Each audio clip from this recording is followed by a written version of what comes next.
Bien, bueno, lo que vamos a hacer ahora es trabajar con ANOVA de un factor, ¿sí? Esto para hacer esto les recomiendo que ya tengan hecho uno de los ejercicios que les dejé como tarea, aquel que tenía la columna de nuevo y de anterior y había que hacer el test de comparación de medias de esas dos poblaciones. Eh, necesito que tengan eso hecho porque, bueno, lo que vamos a hacer con esta prueba, que es el análisis de la varianza, es generalizar ese test, ¿sí? Entonces, ANOVA de un factor o el análisis de la varianza de un factor es una generalización del test T de comparación de esperanzas, ¿sí? Vieron que nosotros vimos que podíamos comparar dos esperanzas. Bueno, si querés comparar tres o más, tenés que usar ANOVA, ¿sí? Este es un test que siempre rechaza a la derecha, y ahora vamos a ver eso en la región de rechazo por acá abajo. Y la idea es que tenés eh, C poblaciones normales, muchas, pueden ser dos o más, eh, y acá tenés la hipótesis nula, es que las esperanzas de todas esas poblaciones coinciden, ¿sí? Mu1 es igual a Mu2, a Mu3, a Mu4 y a todas las que tengas, ¿sí? Son todas iguales. En cambio, la hipótesis alternativa es que no todas son iguales, ¿sí? Al menos una, o puede ser una sola que difiera, o todas, o algunas, al menos una difiere de las otras, ¿sí?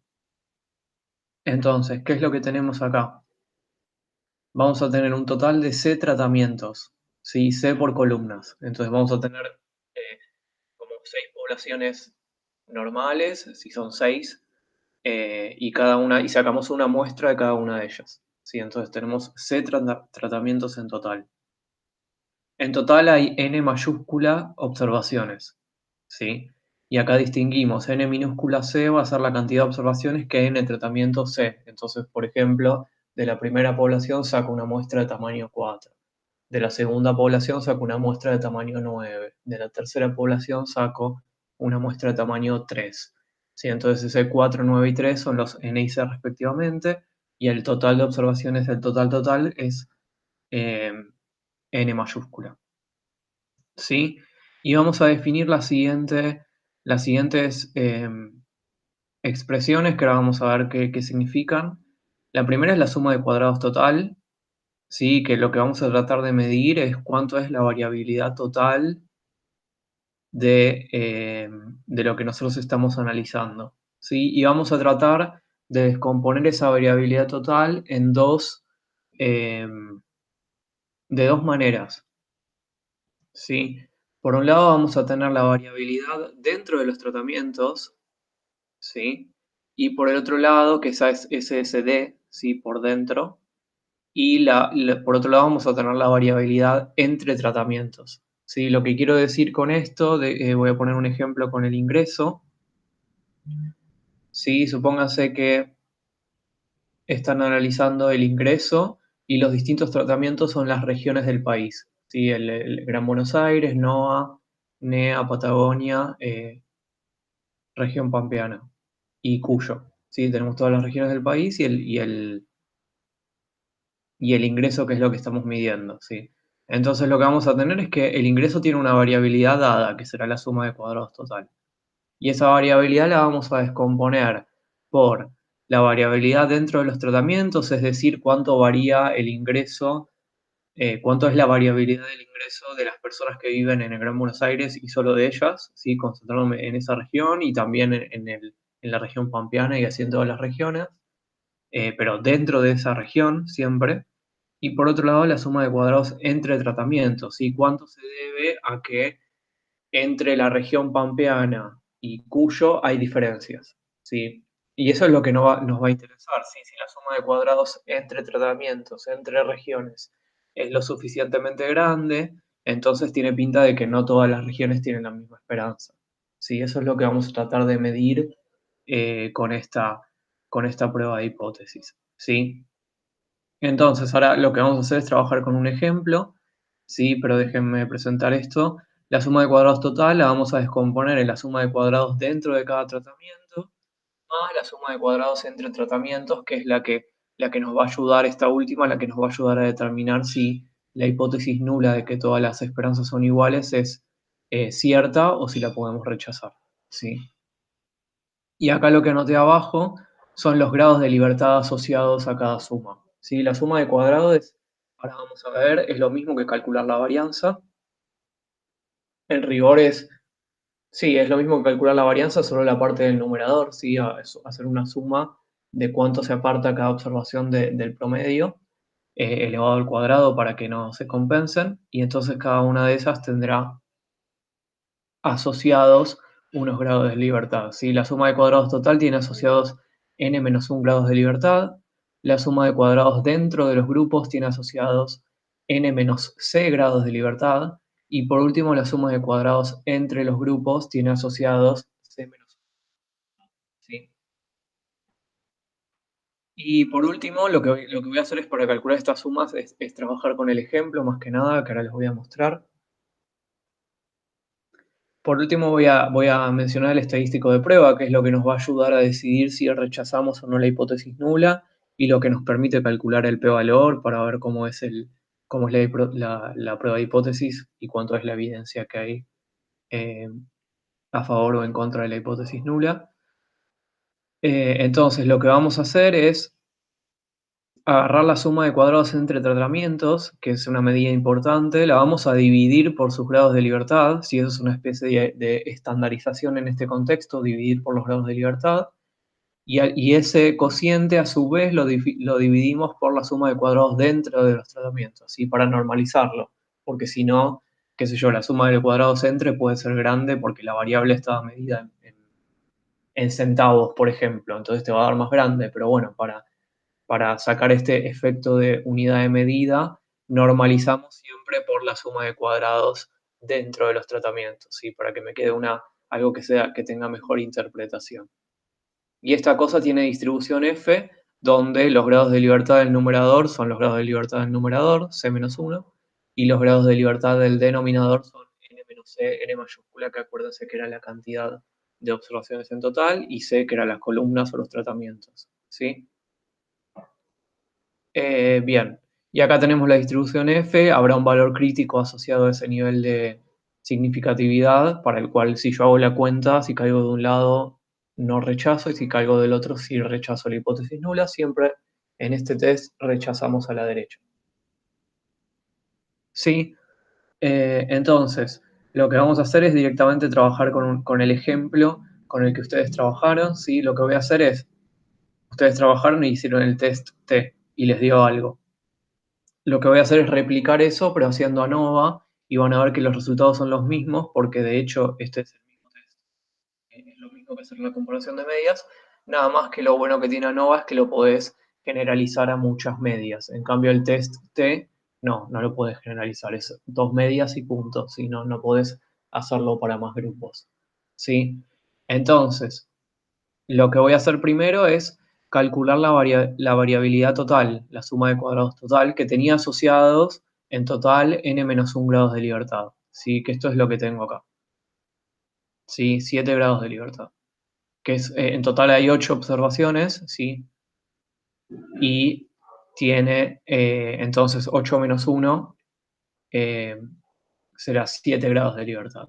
¿Sí? Entonces, para calcular la variabilidad total, lo que necesito es el promedio de todo. ¿Sí? Y a eso es a lo que yo llamo gran media, ¿sí? Que está acá escrita. La gran media, si ustedes miran acá la fórmula, es el promedio de todo. ¿Sí? Es sumar todo dividido por 8, que es el total total. ¿Sí? Entonces, miren lo que hago para calcular la variabilidad total. Voy a ir a cada observación 25 menos esta gran media y elevar al cuadrado. 10 menos esta gran media y elevar al cuadrado. 17 menos esta media de todo y elevar al cuadrado. Si esa es la variabilidad total. Acá, por ejemplo, este tiene que ser 34, que ahí está, 34 menos la gran media elevado al cuadrado. Y así con todo, si este es 21 menos la gran media elevado al cuadrado y así sucesivamente. Cuando termino de calcular todas esas diferencias al cuadrado, que ustedes noten que es como calcular la varianza, así de ahí el nombre, lo que hacemos es sumar. ¿Sí? Acá sume todo y esto me dio 534. Entonces la suma de cuadrados total, ¿sí? Esto de acá es lo que yo llamé SST, es,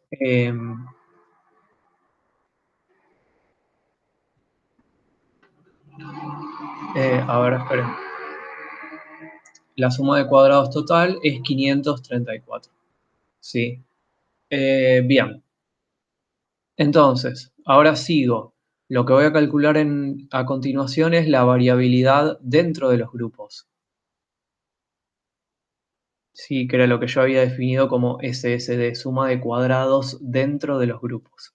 Sí, entonces, para eso van a notar que necesito tener el promedio de cada grupo. Sí, entonces eso lo anoté acá. Este 21,5 salió de hacer el promedio del grupo anterior. Y este 17,5 salió de hacer el promedio del grupo nuevo. ¿Sí? Eh, entonces, lo que tenemos, lo que queremos ver acá es si podemos calcular la variabilidad dentro de los grupos. Entonces me voy a tener que concentrar grupo a grupo, cada uno con su promedio. ¿Sí? Entonces, por ejemplo, este 1225 salió de hacer 25 menos 21,5 al cuadrado. Y este 132 salió de hacer 10 menos 21,5 al cuadrado. Sí, siempre al cuadrado para que los signos no me molesten a la hora de sumar, si no se me puede compensar todo y me podría dar cero. Y por ejemplo, este 72 con 25 tiene que ser 26 menos el promedio de ese grupo, que es 17,5 al cuadrado. ¿Sí? Y así yo hago este procedimiento para calcular la variabilidad dentro de cada grupo. Si esto es dentro de cada grupo, ¿cuánto es la variabilidad que hay? Y luego sumo todo eso, que acá está la suma. ¿Sí? Entonces, esto que tengo acá es lo que en en el pizarrón teníamos escrito como SSD, cuánto es la variabilidad dentro de cada grupo. ¿Sí? Y esta variabilidad, ustedes saben que tiene asociados 6 grados de libertad. ¿Por qué? Porque los grados de libertad era la cantidad total, que eran 8 observaciones, menos 2, que tengo 2 columnas o 2 tratamientos en este caso. ¿Sí?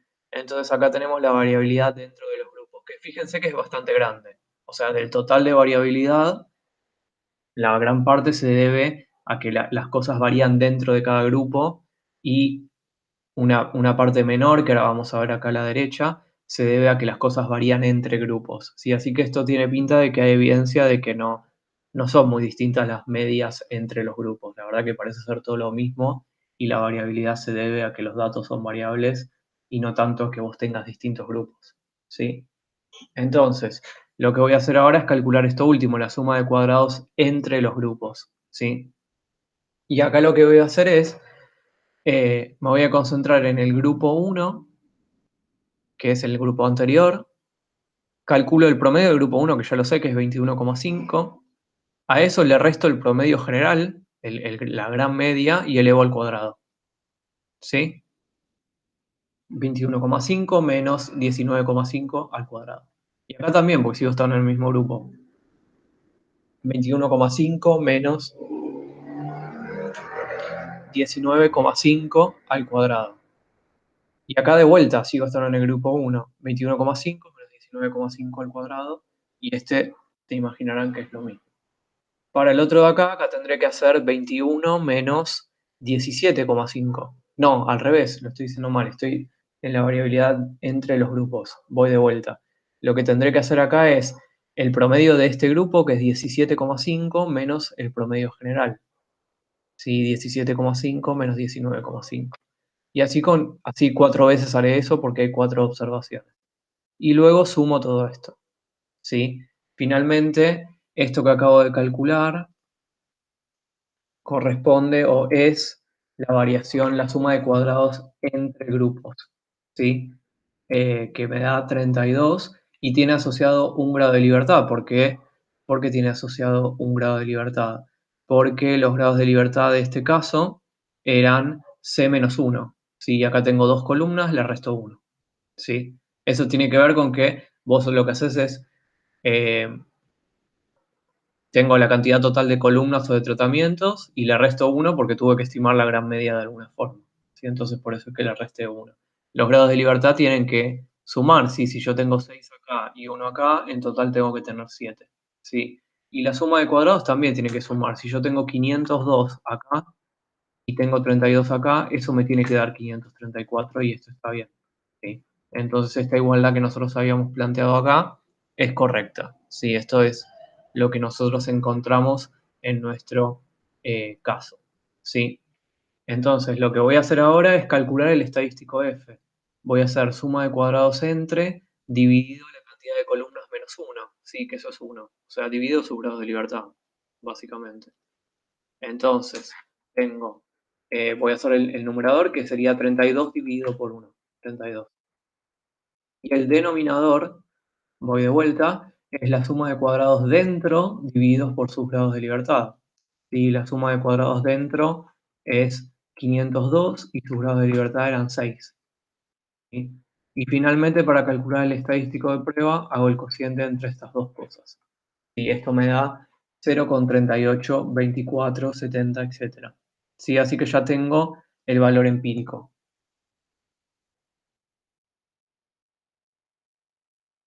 ¿Sí? Y ahora lo que voy a hacer es calcular el p-valor a ver eh, si puedo rechazar la hipótesis nula o no con este valor empírico. ¿Sí? Pero fíjense que ya la intuición me dice que no, porque la variabilidad entre grupos me quedó muy baja.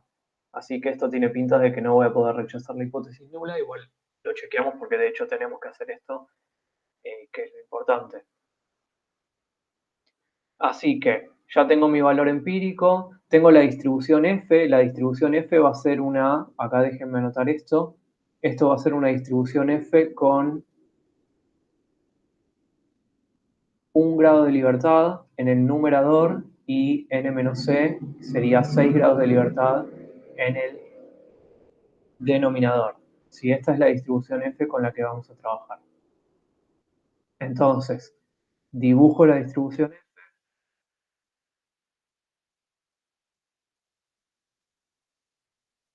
Voy a marcar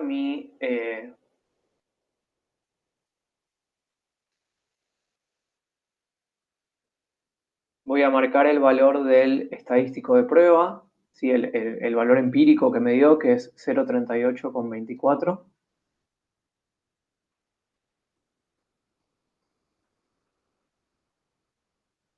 Y voy a calcular el área que hay a la derecha de ese estadístico, que este área que estoy pintando acá en azul es el p-valor.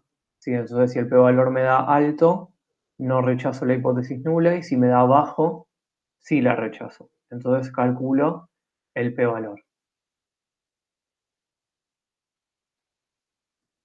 ¿Sí? Esto lo hago con el probability. Entonces, ¿cómo calculo el p-valor acá?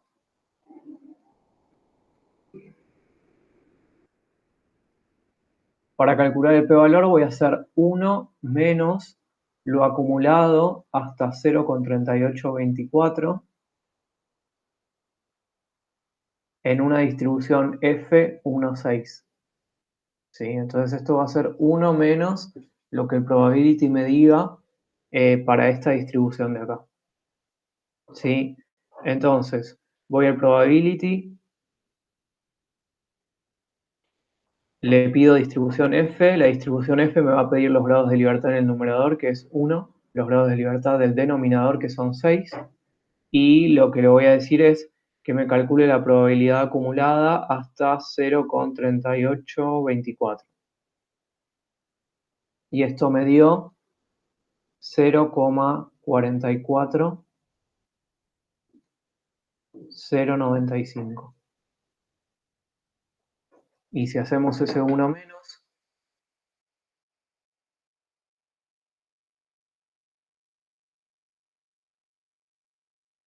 esto me da 0,559,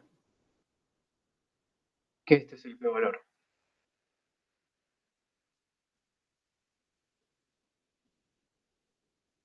¿Sí?